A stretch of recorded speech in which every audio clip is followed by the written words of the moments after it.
Advocate Rajani గారు నమస్తే madam. నమస్తే అండి. మేడం ఇది నేను మీ క్వశ్చన్ మిమ్మల్ని పొలిటీషియన్గా అడగట్లేదండి. ఎస్పెషల్లీ అంటే మీరు లీగల్ సిస్టంలో ఉన్నారు, మీకు అన్నీ తెలుసు కాబట్టి నేను ఆ ప్రాస్పెక్టివ్లో అడుగుతా ఉన్నాను. ఏబి వెంకటేశ్వర గారు, ఆయన ఏంటంటే ఒక ప్రభుత్వం కక్ష కట్టి ఆయన ఉద్యోగాల నుంచి ఆయన 5 సంవత్సరాలు దూరం చేసింది. చివరికి ఈ రోజు కోర్టు ఇచ్చిన ఆర్డర్స్ ఆయనకి ఈ రోజు ఆయన మళ్ళా పదవి వచ్చింది, బట్ అదే రోజు ఆయన రిటైర్ అవుతా ఉన్నారు. ఇక్కడ నా బేసిక్ క్వశ్చన్ ఏంటంటే 5 సంవత్సరాలు ఆయన జీవితాన్ని కోల్పోయారు, విలువైన జీవితాన్ని. ఎందుకంటే మనకు ఎక్స్పీరియన్స్ గెయిన్ చేసినాక లాస్ట్ 5 ఇయర్స్ అనేది చాలా క్రూషియల్. ఎందుకంటే అప్పుడు మనకు వచ్చే ప్రమోషన్స్ కానీ లేకపోతే మనం తీసుకునే పొజిషన్ కానీ చాలా హైగా ఉంటుంది, చాలా ఇన్ఫ్లుయెన్షియల్గా ఉంటుంది. సో అలాంటి ఒక క్రిటికల్ టైంని ఆయన లూజ్ అయ్యారు. అది దేనివల్ల? ఒక ప్రభుత్వం కక్షపూరిత దీనివల్ల. సో ఇక్కడ తప్పు ఎవరిదండి అంటే ఇప్పుడు మనం కోర్టులను కూడా తప్పు పట్టాలా? ఎందుకంటే కోర్టులు దీన్ని కరెక్ట్ చేయడంలో విఫలమైనయేమో అనిపిస్తూ ఉంటుంది ఒక పక్కన. ఎందుకంటే వీళ్ళు మళ్ళీ రీఇన్స్టిగేట్ చేయమన్నారు, ఆయన మళ్ళా పదవి ఇవ్వమన్నారు. కాకపోతే ఇప్పుడు 5 ఇయర్స్ లూజ్ అయిందని ఎవరిస్తారు? అది కదా మెయిన్ సార్, పాయింట్ ఇది ఇక్కడ. యాక్చువల్లీ మంచి ప్రశ్న సార్. ఒక నిజాయితీ పరుడు రాష్ట్రంలో ఉంటే ఎటువంటి ఇబ్బందులు ఎదుర్కొంటాడు అనేది అంటే ప్రభుత్వం చెప్పిన తప్పుడు పనులు చేసినా ఏదో ఒక రోజు ప్రభుత్వానికి సంబంధించిన వ్యక్తులే కాపాడతారండి. దానికి బెస్ట్ ఎగ్జాంపుల్ శ్రీలక్ష్మి గారు. అవును. ఓబులాపురం మైన్స్ లో కేసులో ఇరుక్కొని ఇబ్బంది పడి జైల్లో ఉండి ఆవిడ మానసిక పరిస్థితిని కోల్పోయినప్పటికీ రాజశేఖర రెడ్డి గారు జరిగిన టైంలో రాజశేఖర రెడ్డి గారికి చనిపోయిన జగన్మోహన్ రెడ్డి గారు బయటకు తీసుకొచ్చి తెలంగాణ నుంచి ఆంధ్రాకి మార్చి ఒక మంచి పోస్టింగ్ వేసి ఆమెను ఆ స్థాయిలో కూర్చోబెట్టి, అంటే దాని అర్థం ప్రభుత్వం చెప్పినట్టు చేస్తే ఇవాళ కాకపోతే రేపైనా మెప్పు పొందుతాం. కానీ ప్రభుత్వానికి వ్యతిరేకంగా వెళ్తే, ప్రభుత్వంలో తప్పులు ఏరిపరేయాలని చూస్తే మన బతుకులు కూడా ఏబి వెంకటేశ్వర గారు లాంటి నిజాయితీ పరులైన లైఫ్ లాగా ఉండిపోతాయి అంటూ చాలా మంది గజిటెడ్ క్యాడర్ ఉన్న వాళ్ళు కూడా నాతో మాట్లాడారండి. ఏమ్మా అలా చెయ్యి ఇలా చెయ్యి అంటావు, అలా చేసిన వాడు ఏం చేశారు పాప, ఈ రోజుకి పోస్టింగ్ అవ్వాల, మేమేదో ఎమ్మెల్యే చెప్పినట్టు చేస్తున్నాం, ఈ స్థలాలు అడంగలు మార్చడం తప్పే, ఆన్లైన్ లో మార్చడం తప్పే, కానీ వేరే ఆప్షన్ లేదు. నిజాయితీగా పోతామా, ఉద్యోగం బీఆర్ లో పడేస్తారు, సస్పెండ్ చేసి పడేస్తారు. మేము లంచం తీసుకుంటామని మమ్మల్ని పట్టించి మాకే దొరికిచ్చేస్తారు. మేమంతే శ్రీలక్ష్మి గారి బడిలో ఉన్నాం. ప్రభుత్వం చెప్పిన తప్పుడు పనులు చేసినా ఇరుక్కున్నా ఇవాళ కాకపోతే రేపైనా ప్రభుత్వం బయటికి తెచ్చింది. ఎందుకంటే మేము ప్రభుత్వం పట్ల విశ్వాసం కలిగి ఉన్నాం కాబట్టి. ఈ పాయింట్ చాలా ఇంపార్టెంట్. మరి ఏబి వెంకటేశ్వరరావు గారు ఎవరి పట్ల చిత్తశుద్ధిగా ఉన్నారు, విశ్వాసంగా ఉన్నారంటే మా ముఖాలే సార్.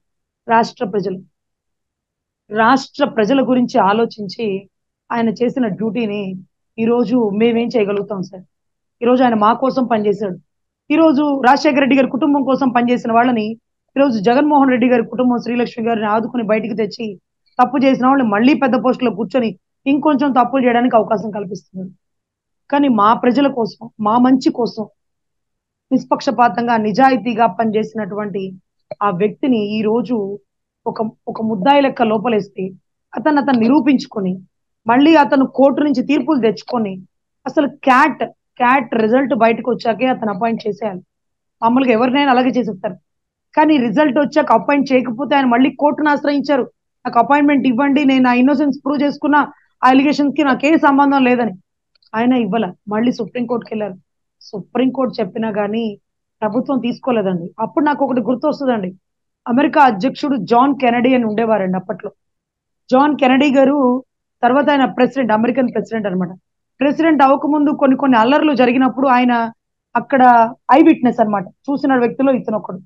తర్వాత కొన్ని రోజులు కొన్ని సంవత్సరాలు గడిచిన తర్వాత అతను ప్రెసిడెంట్కి వెళ్ళిపోయారు. తర్వాత ఆ చిన్న కోర్టు అండి, ఒక మారుమూల గ్రామంలో ఉండే కోర్టు, ఆ కోర్టు నుంచి జాన్ కెనడీ గారికి ఒక నోటీసులు వచ్చినాయి. ఇవాళ విట్నెస్ ఉంది, మీరు నోటీస్ అంటే విట్నెస్ బాక్స్ వచ్చి మీరు సమాధానం చెప్పాలి అని. అప్పుడు ఆ జడ్జి గారు అడిగారు, మరి అతనికి నోటీసులు పంపించొచ్చా, అతను ప్రెసిడెంట్ కదా అని. అప్పుడు ఉండేటటువంటి జడ్జెస్ అన్నారు, మనం పంపించుదాం, రావడం రాకపోవడం ఇంకా ఆయన ఇష్టం, ఏదో ఒకటి వెసులుబాటు కల్పించుకుంటారని. దీంట్లో బెస్ట్ ఎగ్జాంపుల్ అదేంటది కోడికత్తి కేసు విషయంలో పాపం ఎన్ని మార్లు కోర్టుకు రమ్మన్నా జగన్మోహన్ రెడ్డి గారు తిరస్కరించిన దృశ్యం మాకు కనువిందు అవుతుందండి. అదే రకంగా జాన్ కెనడీ చెప్పారు. జాన్ కెనడీ గారికి అక్కడ ప్రెసిడెంట్ ఆఫీస్ కి ఈ నోటీసులు వచ్చినాయి. ఇంత ధైర్యం ఏంట్రా బాబు, ప్రెసిడెంట్ ఆఫీస్ కి నోటీసులు పంపించింది ఎవరు అని ఆ కోర్టు వారిని ఆశ్రయిస్తే వాళ్ళు అన్నారు, మా డ్యూటీ మేము చేసాం సార్, ఆయన రావడం రాకపోవడం ఆయన ఇష్టం, రమ్మని ప్రెజరైజ్ లేదు ఉంది అంటే కెనడీ గారు తీసుకొని, నా దేశపు న్యాయ వ్యవస్థ నేనే గౌరవించకపోతే నా దేశపు ప్రజలేం గౌరవిస్తారు అంటూ, నేను అక్కడ ఉన్న అల్లర్లలో ఐ విట్నెస్, నేను సాక్ష్యం చెప్పకపోతే ఎలా అంటూ అతి చిన్న ప్రొటెక్షన్ తీసుకొని, ప్రోటోకాల్ తీసుకొని ఆ మారుమూల గ్రామంలో ఉండే కోర్టుకి వెళ్ళి బోన్ ఎక్కి ఆ టైంలో నేను అక్కడ చూసానండి. అందరినీ గుర్తుపట్టాను. వాళ్ళు ముందు ఇలా తర్వాత ఇలా అంటూ చక్కగా విపులంగా ఎక్స్ప్లెయిన్ చేస్తే జడ్జి గారు సైతం 2 చేతులు జోడించారండి.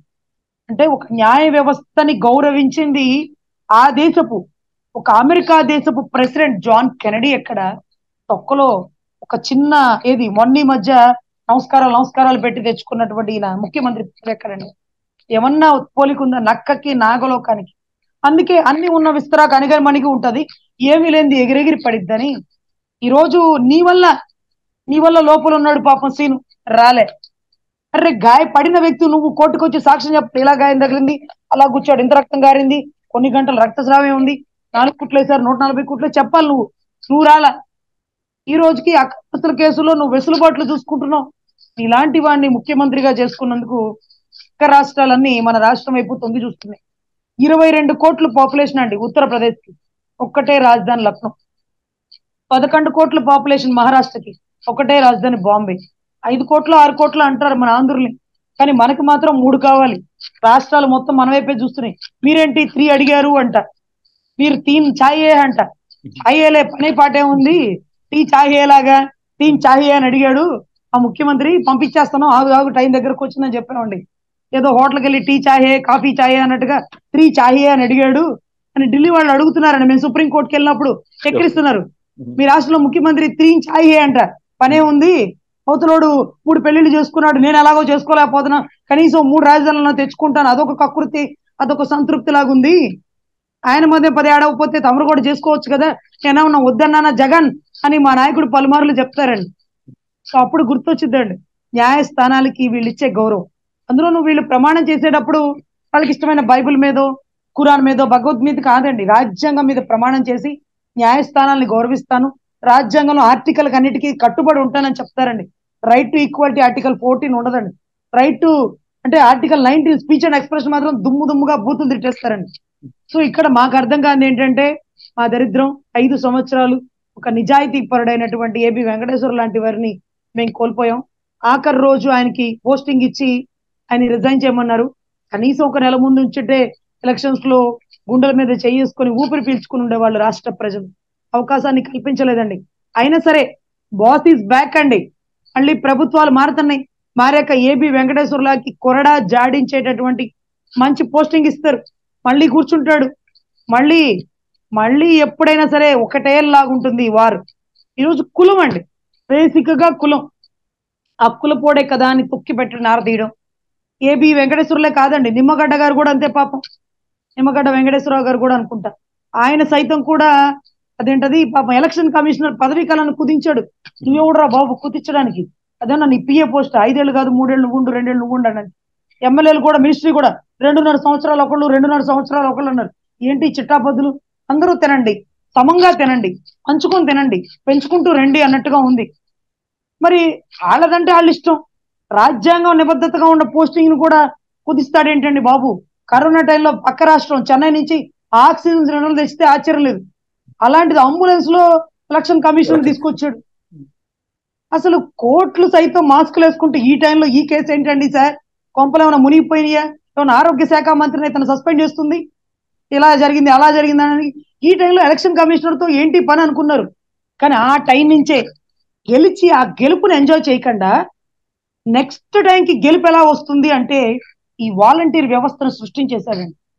అదే నిమ్మగడ్డ వెంకటేశ్వరరావు గారు ఎలక్షన్ కమిషనర్ గా ఉండుంటే ఇవన్నీ ఎందుకు ఈ పోస్టింగ్లు, ఈ చట్టబద్ధత లేని పోస్టింగ్లు ఏంటి? ఏబి వెంకటేశ్వరరావు గారు లాంటి వారు అడుగడుగున దొంగ ఓట్ల గురించి ప్రశ్నించి ఉండేవాళ్ళు. ఇవన్నీ వెనక్కి పెట్టాలంటే వీళ్ళందరినీ పక్కన పెట్టి రాజేంద్రనాథ్ రెడ్డి గారు, ఎస్ జవహర్ రెడ్డి గారు, పాపం చూసారా జవహర్ రెడ్డి గారికి కూడా నమ్మకం లేదండి. మొన్న ఈ మధ్య వైజాగ్ వెళ్ళి నాకు ఇచ్చిన భూములు కరెక్టేనా, అడంగల్లో నా పేరే ఉందా, నా కొడుకు పేరే ఉందా, నా బినామీర్ పేర్లే ఉన్నాయని ఈ టైంలో కౌంటింగ్ కి కొట్టుకు చేస్తున్నారన్న టైంలో ఈ టైంలో పోయి ఆయన స్థలాలు చూసుకొచ్చాడు. ఎందుకంటే తాటిందని వాడు తలం తనలేడా అన్నట్టుగా జగన్మోహన్ రెడ్డి అందరినీ మోసం చేస్తున్నప్పుడు ఈయన మాత్రమే ఎక్కువ వాడు కాదు కదా. సో ఖచ్చితంగా ఈరోజు పరిస్థితి అండి రాష్ట్రంలో. కౌంటింగ్ అప్పుడు ఏ గొడవలు జరుగుతాయి ఇంకోటి అనుకుని ఎదుర్కోవడానికి కూడా సిద్ధంగా ఉండాలి. కానీ మంచి అధికారులని కోల్పోతున్నాం. కానీ పలుమార్లు చెప్పుకుంటున్నాం చూడండి, మంచి అధికారులని. ఇదేనండి చరిత్రలో చిరస్థాయిగా మిగిలిపోయేది. ఎంతో మంది ఐఏఎస్లు ఉన్నారు, ఎంతో మంది సిఎస్లు ఉన్నారు, ఎంతో మంది ఏబి వెంకటేశ్వరరావు గారి క్యాడర్ లో ఉన్న వాళ్ళు ఉన్నారు. ఈ రోజుకి నాకు ఆయన ఏ క్యాడర్ కూడా తెలియదండి, కానీ ఏబి వెంకటేశ్వరరావు ఆ పేరు మాత్రం ఎలా వినపడింది చూడండి. అరే మంచోడ్రా, ఏమి సంపాదించుకోలేదురా అని మంచోడనే చెప్తారు, సంపాదించుకున్నోడనే చెప్తారు. సంపాదించుకున్నాడు రా, కోట్లు కట్టుకున్నాడు గురించి 10 సార్లు చెప్పుకోవాలి. వాడు సంపాదించుకుంటే మనకేం వచ్చింది 10 సార్లు చెప్పుకుంటే అనుకుంటారు. పాపం వీడు అన్ని కోల్పోయాడురా, వీడు మోసపోయాడురా, పాపం వీడికి ఏమీ లేదురా అని లేనోడు గురించే చెప్పుకుంటారు. సో ఆ రకంగా ఈ రోజు పదవిని కోల్పోయిన వ్యక్తి 5 సంవత్సరాలు తన విలువైన జీవితాన్ని తెర వెనుక ఉండి ఏమాత్రం తనలో ధైర్యాన్ని కోల్పోకుండా చక్కగా ఆయన యూనిఫామ్ వేసుకుంటే మళ్ళీ బాస్ ఈస్ బ్యాక్ అనిపించిందండి. సెక్రటేరియట్కి వచ్చి ఆయన అపాయింట్మెంట్ లెటర్ ఇచ్చి, సార్ మీరు ఏ పోస్టింగ్ లో కూర్చున్నారంటే ఇంకా వేయలేదండి, వేస్తారు, అదే వెయిట్ చేస్తున్నానని చక్కగా చెప్పి పారదర్శకంగా మాట్లాడి వెళ్ళిన వ్యక్తి అండి. నన్ను వీళ్ళు తొలగించారు, దీనికి వీళ్ళే కారణం అని ఏ రోజు మీడియా ముందు చెప్పలేదండి. ఇక చూడండి యూనిఫామ్ తీస్తారుగా, ఇప్పుడు రెచ్చిపోతారు. యూనిఫామ్ ఒక భారం అండి, ఆ భారం తీస్తారు. ఇక ఏబి వెంకటేశ్వరరావు గారు లాంటి వారు రాజకీయాల్లోకి వస్తే ఎలా ఉంటుంది, ఏబి వెంకటేశ్వరరావు గారు లాంటి వారికి కొన్ని అద్భుతమైన పోస్టులు ఇస్తే ఇంకెలా ఉంటుంది, ప్రభుత్వ సలహాదారులుగా పెట్టుకుంటే సజ్జల బాబాయ్ గారు లాకుండా ఈయన గొప్పగా ఆయన విధి విధానాల్లో పనిచేస్తారని మనస్ఫూర్తిగా కోరుకున్నామండి. Thank you madam, thank you very much అండి. సో మీరు అన్నది మాత్రం ఒకటి కరెక్ట్ అండి, ఎందుకంటే నిజాయితీ గల అధికారులను మాత్రం ప్రజలు ఎప్పుడు గుర్తుంచుకుంటారు. అందుకే ఏబి వెంకటేశ్వర గారు రిటైర్ అయిపోతున్నారు, ఇలా వెళ్ళిపోతున్నారు అంటే చాలా మంది బాధపడుతున్నారు కూడా. థ్యాంక్ యూ అండి, థ్యాంక్ యూ వెరీ మచ్. చాలా మంది బాధపడతారు, చరిత్రలో ఎప్పుడు ఆయన పేరు అలా నిలిచిపోతుందండి. Thank thank you. You madam.